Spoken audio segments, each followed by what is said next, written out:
Si Gon at Killua ay natagpuan sina Firpeto na abalang-abala sa pagpapagaling kay Komugi gamit ang Dr. Blythe.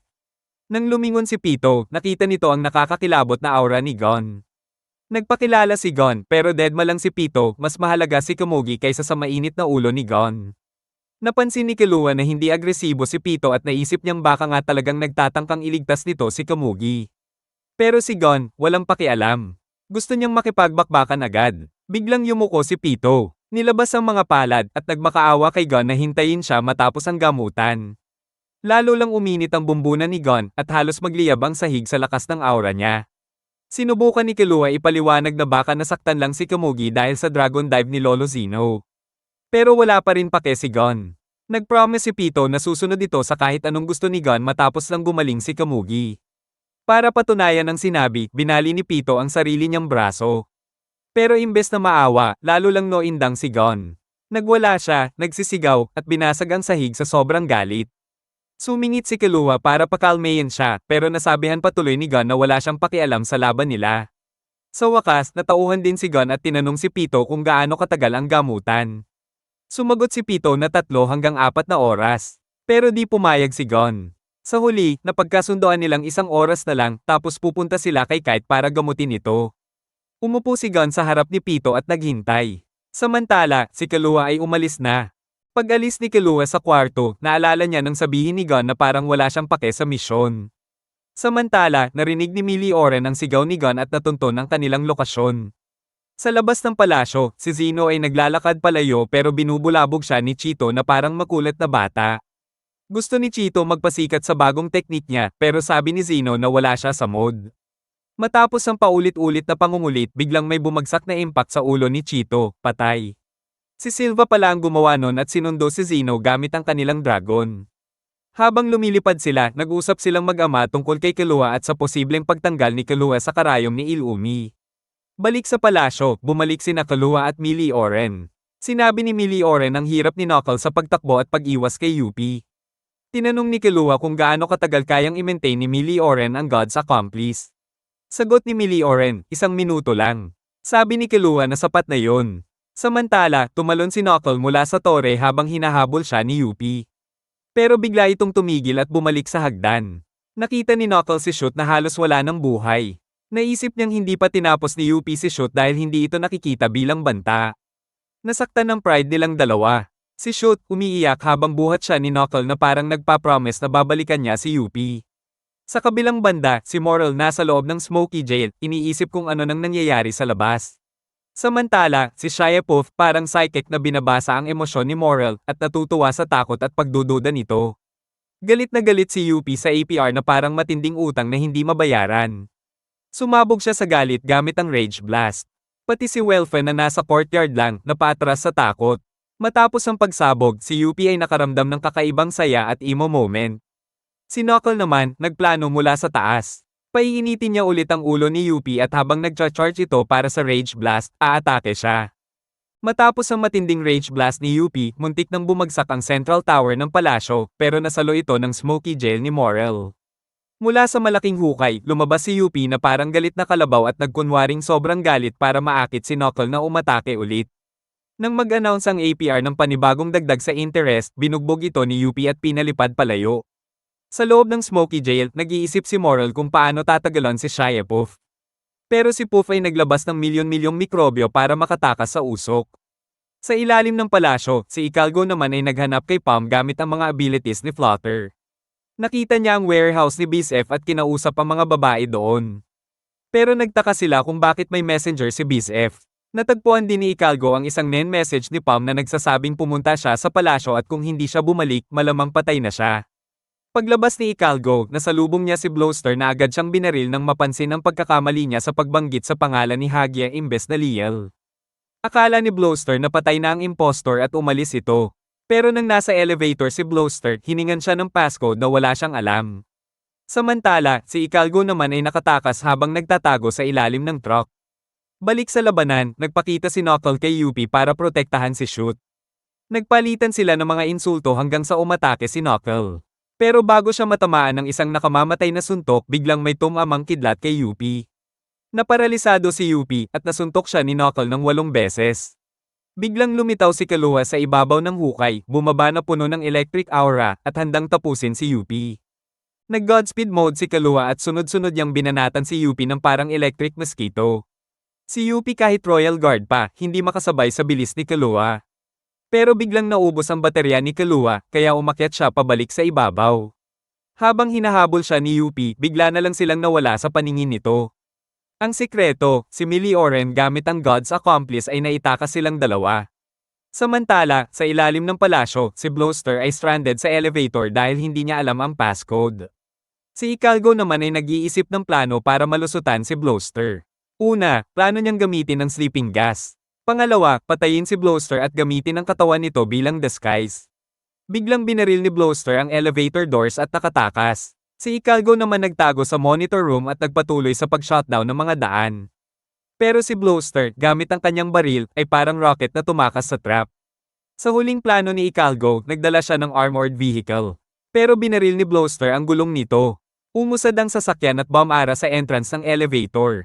Si Ikalgo, gamit ang usok mula sa apoy, ay dumaan sa maliit na siwang at nakatakas sa elevator. Nakatulog si Blowster dahil sa sleeping gas. Handa na sana si Ikalgo na tapusin si Blowster pero umatras ito, umiiyak sa kanyang kahinaan. Samantala, si Morel ay parang naglalaro ng chess sa isip niya, hindi sigurado kung susugod ba siya o maghihintay. Bumalik si Knuckles sa huling lugar kung saan niya iniwan si Shoot pero wala siyang nadatnan. Samantala, umatake na si Morel sa kakon ni Shiapuff. Pero matagal na palang nakatakas si Shiapuff gamit ang kanyang Beelzebub ability at nag-transform sa maliliit na B-clones. Si Morel naman, gamit ang Deep Purple, nagsama ng 89 na smoke puppets para kalabanin ang mga B-clones. Pero kahit basagin mo ang mga clones, nagre-reform sila at parang nagiging invincible. Habang nagkakagulo, dumating si Yupi at nagtanong kung Esper ba si Morel. Biglang sumulpot si Knuckle na nagdadrama, galit na galit at hinahanap si Shoot. Gumawa si Morel ng Knuckle Smoke Puppet version para lituhin si Yupi. Samantala, sina Hina at Shidor naglakad-lakad lang, tapos nakita si Beast F na natrap sa debris. Nangako si Beast F ng kayamanan kaya tinulungan siya ng dalawa. Balik sa labanan, inagaw ni Shiapuff ang iconic pipe ni Morel at nagtago na parang langgam sa kakon. Pero nang bumalik siya sa palace courtyard, nagulat siya na parang zombie horde ang kalaban ni Yupi. Mahigit 50 smoke puppets. Si Knuckle naman, akala niya may opening na siya para suntukin si Yupi, pero hindi. Na-fake out siya ng smoke decoy. Pero bago sumabog si Yupi sa galit, sinuntok siya ni Knuckle. Samantala, si Shoot ay nagising at nakitang may 3 doktor na nag-aasikaso sa kanya. Sa gilid ng mata niya, nakita niya si Nove na tahimik na umaalis sa kanyang dimension. Sa underground, sina Hina, Shidor, at Beast F ay patuloy na tumatakas habang si Welfan ay nag-stalk sa kanila mula sa dilim. Pero paranoid siya sa powers ni Hina at Shidor kaya hindi siya umatake. Si Neferpitou naman, tuloy lang sa paggamot kay Komugi gamit ang Dr. Blythe. Tapos biglang lumapit si Shiapuff at nagmakaawa si Pito na huwag siyang istorbohin. Pero mukhang walang balak si Shiapuff makinig. Habang nagmamatapang si Shiapuff, sinabi ni Neferpitou na huwag siyang lumapit. Pero si Puff nag-flex pa na kaya daw niyang patayin si Gon kung hindi nagsalita si Pito. Biglang sumabat si Gon at sinabihan si Puff na manahimik. Samantala, si Kaluha ay literal na nakasaksak sa outlet para mag-recharge. Binigyan niya ng instruction si Milioren na medyo worried kay Gon pero sabi ni Kaluha na kumalma lang. Balik kay Shiapuff, umalis na sana siya pero biglang nag-utos si Gon na magstay siya. Si Pito naman, todo focus sa paghilom kay Komugi dahil utos ni King. Sa kabilang banda, si Yupi ay biglang naging centaur at tinapos ang mga smoke puppets ni Morel. Pero sa halip na maging typical bad boy, nag-reflect si Yupi at sinabing ang gagaling ng mga hunter at nire-respeto niya sila. Handa nang tumanggap ng final blow si Morel pero biglang nawala siya. Si Milioren pala ang nagligtas gamit ang kanyang invisibility. Pero dahil sa dugo ni Morel, na-detect sila ni Yupi. Sakto naman, dumating si Knuckle at sinabing siya ang kalabanin niya. Pero ayaw ni Yupi kung hindi tatanggalin ni Knuckle ang APR nito. Sa sobrang tensyon, tinanggal nga ni Knuckle ang APR at si Milioren ay pagod na bumagsak. Pero hindi sila pinatay ni Yupi. Kundi, nag-walkout siya para hanapin si King. Habang naglalakad palayo si Yupi, si Knuckle at Milioren ay dinala si Morel sa doktor. Biglang lumabas si Nove na sobrang stressed at nawala ang buhok sa sobrang anxiety. Sinabi niyang maayos na si Shoot. At successful ang plano ni Chairman Netero na ihiwalay ang King sa kanyang mga Royal Guard. Sa huli, naghiwalay na ang grupo, sina Knuckle at Milioren ay nag-set up para habulin ang natitirang mga Royal Guard habang sina Nova at Moral ay umatras mula sa battlefield. Dinala sina NetEro at King sa Ultimate Battle Arena gamit ang Dragon Uber ni Zeno. Si NetEro, parang lolo na sabik sa suntukan, sinabi kay King, huwag kang magpigil, bata. Pero eto si King, chill lang, nagbigay pa ng TED Talk tungkol sa bagong mundo niya kung saan protektado ang mahihina at may VIP passes sina NetEro. Sinabi pa ni King, Lolo, kung aatras ka, hindi kita papatayin. Samantala, sa palasyo, nagiging news anchor sina Firpeto habang near-report kay Shiapov ang mga nangyari. Sinabi niya na umalis ang King papunta sa timog. Gamit ang kanyang Beelzebub Nen ability, 6 na bahagi ng katawan ni Shiapov ang lumipad papunta kay King habang yung natitirang isang bahagi ay nagpaiwan para maging decoy. Balik sa arena, nag-activate si NetEro ng kanyang 100 Type Guanyin Bodhisattva, aka Giant Golden Buddha Hands of Dome at binigyan si King ng isang malutong na first-hand smackdown. Pero parang kiniliti lang si King. Habang nagtatagpo sina Shiapov at Yuppie, nagulat sila sa kanilang mga bagong itsura. Si Yuppie parang nagkaroon ng glow up habang si Shiapov naman ay parang lumiit na fairy. Pero walang time para sa chismisan, sabi ni Yuppie na hanapin na lang nila si King. Pagbalik sa labanan, nagpatuloy ang suntukan at debate. Si NetEro feeling genius, tinanong si King kung gusto niya bang malaman ang pangalan niya. Tila naging pang-akit ito kay King at nagka-challenge sila. Kung matalo si NetEro, sasabihin niya ang pangalan ng King. At doon, nagtapang-tapangan si NetEro at si King naman ay handa nang malaman kung ano nga ba ang tunay niyang pangalan. Habang naghahanda sina Meruem at NetEro sa kanilang final boss fight, si Ikalgo naman ay emo mode, umiiyak dahil hindi niya kayang patayin si Blowster. Pero biglang dumating sina Hina, Biz F, at Shidor sakay ng isang truck na parang delivery truck ng grocery. Si Welfen, na mukhang laging galit sa mundo, hinarang si Ikalgo gamit ang kanyang Missile Manen ability. Kahit may babala si Welfen, nag-pull trigger si Ikalgo gamit ang kanyang air rifle. Pero tinamaan siya ng Missile Man at biglang nagkaroon ng mga itim na centipede sa utak niya. Sabi ni Welfen na masakit yun at sumuko na siya. Pero sabi ni Ikalgo na walang masakit sa puso nang walang konsensya. At nagpaputok ulit siya ng rifle. 3 putok ang tinanggap ni Welfen bago siya nagkunwaring hinimitay pero sablay ang acting. Habang nag-uusap sila, napansin ni Ikalgo na unti-unting nawawala ang mga higad sa utak niya kapag si Welfen ay humihina at nagiging totoo sa kanyang nararamdaman.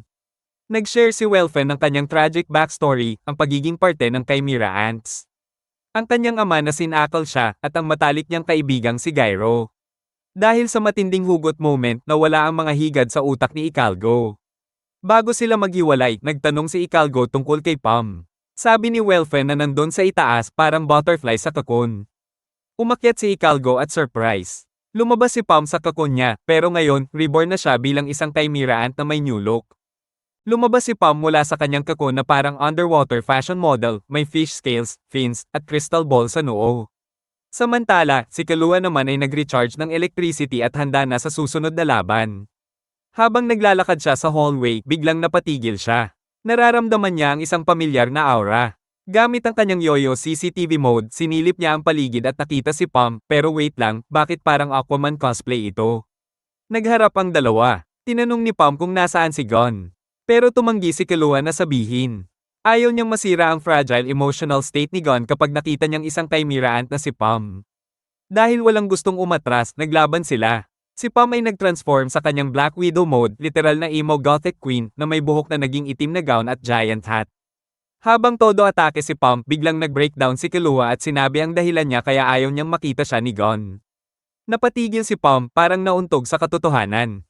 Pero biglang lumabas mula sa sombrero ni Pam si Chibi Puff. Inutusan niya si Pam na patayin si Kalua. Pero hindi sumunod si Pam at isang Falcon Punch ang binigay niya kay Puff at nag-fade out ito. Nagtanggal ng emo outfit si Pam, ngumiti, at nagpasalamat kay Kalua sa pagbalik ng kanyang alaala. Sinabi niya kay Kalua na pinakakailangan siya ni Gon ngayon. Samantala, ang tunay na Puff at si Yuppie ay lumilipad papuntang south, bitter sa pagkabigo kay Pam bilang experimental soldier. Habang nagtatago si Milioren sa stealth mode, si Knuckle naman ay biglang sumulpot sa likod ni Shiapov. Inimbitan niya si Puff sa isang one-on-one showdown. Pero sabi ni Puff na clone lang siya at yung tunay na Puff ay papunta na sa King. Sinadya niya itong sabihin para malito si Knuckle. Pero si Gon, na parang may lie detector sa utak, biglang sinabing nagsisinungaling siya at plano niyang atakihin sila mula sa likod. Para patunayan na clone nga siya, biglang naging thousands of mini Puff si Shia Puff. Sinabi niyang maghihintay siya sa entrance habang umaalis. Samantala, sina Firpeto naman ay parang sobrang stress na ang utak. Humingi siya ng sorry kay Gon para sa kalokohan ni Puff. Pero sinabi ni Gon na 10 minutes na lang, tumatakbo ang oras. Si Pito, habang nagpapanggap na kalmado, ay iniisip kung paano babantayan si Komugi kapag nagkaroon na sila ng smackdown ni Gon. Bago umalis si Knuckle para sundan si Puff, sinabi ni Gon na posibleng nasa king na ang totoong katawan ni Puff. At nasa south si Meruem. Nagulat si Pito na parang nabisto. Sa kabilang banda, nagsimula na ang ultimate showdown ni Netero at Meruem.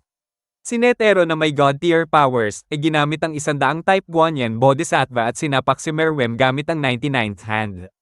Umuuga ang buong lugar at bumagsak sila sa ilalim ng lupa sa isang tomb-like arena. Habang naghahanda si Meruem para bumawi, ngumiti si Netero at nagpapasalamat sa laban nila.